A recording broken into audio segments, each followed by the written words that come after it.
Hello everybody! Today I'm going to be reviewing all of my Mario Maker 1 levels in preparation for the sequel. Let's get right into it. First level is DK's River Ride. Now replaying this one, I'd say it's like a 5 out of 10, you know, something like that. It's just kind of average. You have some jumping out off these vines that's okay, and then you ride on this platform and it's kind of annoying. There's this part where this cannon falls because I didn't understand that gravity is a thing for cannons, because this was the first level I made. So yeah, it's just okay. It's okay.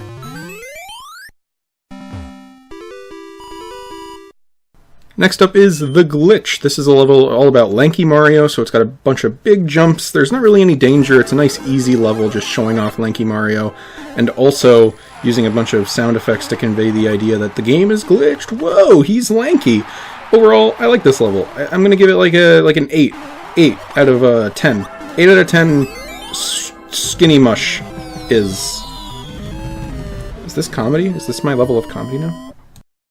Next up is Piranha Valley. This is a very traditional, fun Mario level, some fun platforming, and it's all about piranhas. They're spitting fire, they're coming out of pipes, all about piranhas, and I like this one. It has two sort of interesting things besides just normal platforming. It has a checkpoint before checkpoints were added. I put a lot of pipes in the beginning that were essentially misdirection, because one of them secretly is a shortcut to halfway through the level. But the only way you would find out about that without checking every single pipe is at a certain point halfway through the level. The game points you down a pipe, you go down the pipe, you pick up your power-ups, and you come out near the beginning, and you're like, oh wow, that's like a secret. I can use that to get back if I need to. So I liked that. There's also a boss fight at the end, which is basically just a timer. Overall, I like this level. I'd give it like, 4 out of 5 piranha plants.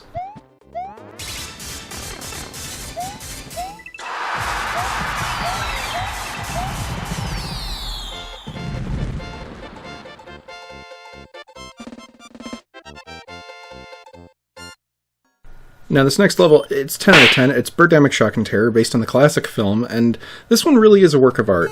You know, some levels just, they speak so loudly to their source material. You know, this one's clearly inspired by Birdemic Shock and Terror, classic film, and just, it's really beautiful. It just looks, it reminds me of the film so much. I'm so proud of this one. This one really just, it just speaks to me, you know? It's like when you look at a piece of art that you've made, you know, sometimes you're like, I hate it because I made it, you know, but sometimes you look back and you're just proudful, you know, you're just proudful. And you know what, with Birdemic Shock and Terror, gosh darn, am I just proudful.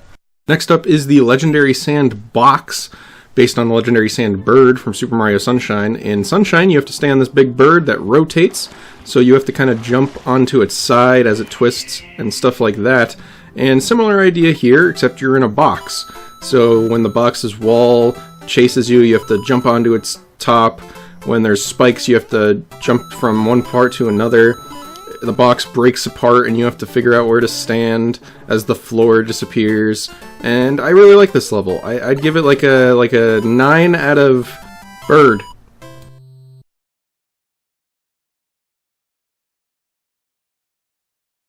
Next up is the Friendly Goomba, which is a real good 1 out of 10. This one is all about picking up this friendly Goomba and using him to help defeat enemies, to help hit blocks, to get power-ups, to help you get across gaps. It's just a really friendly Goomba. And eventually, you guys work together to defeat Bowser, save all the Goombas, get them all back to their homes, and save the day. It's really just a lovely, lovely experience. I'd definitely give it a good 1 out of 10.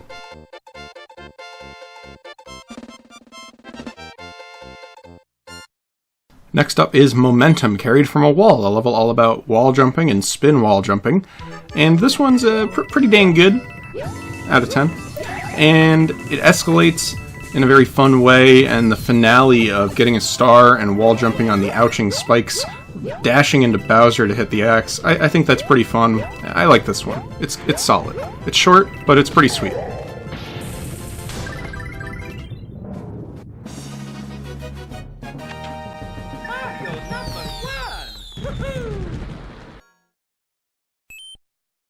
Next up is Goldberg's P-Switch Palace, which is a level all about little Rube Goldberg machines carrying P-Switches around, and once the P-Switch gets to the end of the machine, the next area opens up for you.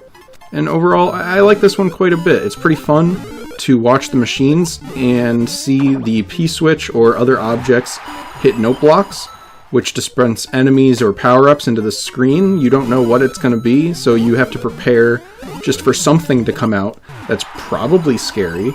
And overall, I'd say it's pretty fun. The biggest weakness of the level is probably waiting for P-switches over and over. Besides that, it's pretty fun.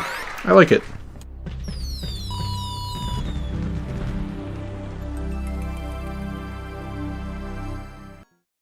Next up is Mario Visits a Construction Site, which is my personal favorite level that I made.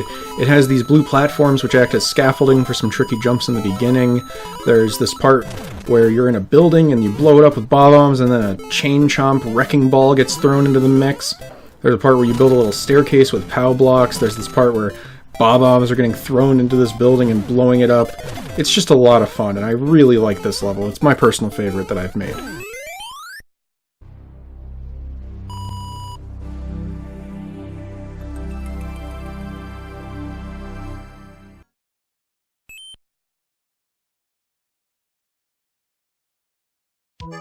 Next up is Curiosity Killed the Cat, which it's already done.